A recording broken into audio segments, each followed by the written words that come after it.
चंडीगढ़ में मुख्यमंत्री मनोहर लाल की अध्यक्षता में हरियाणा बीजेपी विधायक दल की बैठक हुई। बैठक में खास बात यह रहेगी कि हरियाणा बीजेपी के नवनियुक्त प्रदेश अध्यक्ष ओम प्रकाश धनखड़ ने खासतौर से इस बैठक में शिरकत की। विधायक दल की बैठक में तो ओम प्रकाश धनखड़ ने कार्यभार संभाल लिया, वहीं विधिवत तौर पर ओम प्रकाश धनखड़ कार्यभार 23 तारीख को संभालेंगे।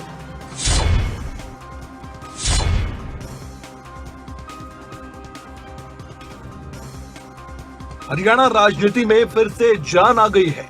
कोरोना काल में अपनी बातों को दिल में ही रखकर चुपचाप कोरोना पर बोलने वाले विपक्ष के नेता अब खुलकर सरकार को आईना दिखाने में जुटे हैं। जींद उपचुनाव का बदला लेने के लिए विपक्ष बड़ौदा उपचुनाव का इंतजार कर रहा है, तो बीजेपी भी जींद उपचुनाव को ध्यान में रखते हुए अपने प्रदर्शन को दोहराने के इंतजार में है।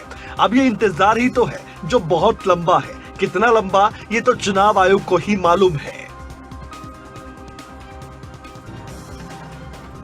पर एक बात तो पक्की है, कोरोना काल में सहमी हुई राजनीति फिर से अपनी लाइन पर आ गई है। सत्ता पक्ष का अपनी उपलब्धियों को बार बार गिनवाना और विपक्ष का हर बार मीडिया के सामने सरकार की आलोचना करते रहना, अब ये सिलसिला फिर से जारी हो चुका है।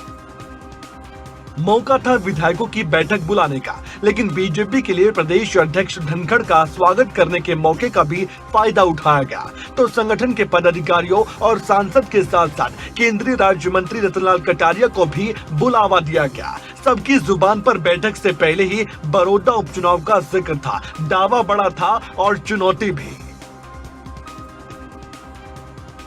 बड़ौदा के चुनाव की बात है। एक चुनाव हमारे लिए कोई बहुत फर्क नहीं पड़ता। चुनाव आते रहते हैं, जाते रहते हैं। भारतीय जनता पार्टी का संगठन विश्व में सबसे बड़ा संगठन है और इसी संगठन के बलबूते पर आज हमारी सरकार है, केंद्र में सरकार है। केंद्रीय राज्य मंत्री भी हरियाणा बीजेपी के नए अध्यक्ष को बधाई देने पहुंचे थे, तो कांटों का ताज प्रदेश अध्यक्ष की कुर्सी को बताते हुए बड़ौदा उपचुनाव को उन्होंने चुनौती मान ही लिया। हम कितनी भी सुखद स्थिति के अंदर खड़े हों, डेमोक्रेसी है। डेमोक्रेसी के अंदर सारी चीज़ों का आंकलन करके चलना पड़ता है, स्ट्रेटेजी बना के चलना पड़ता है।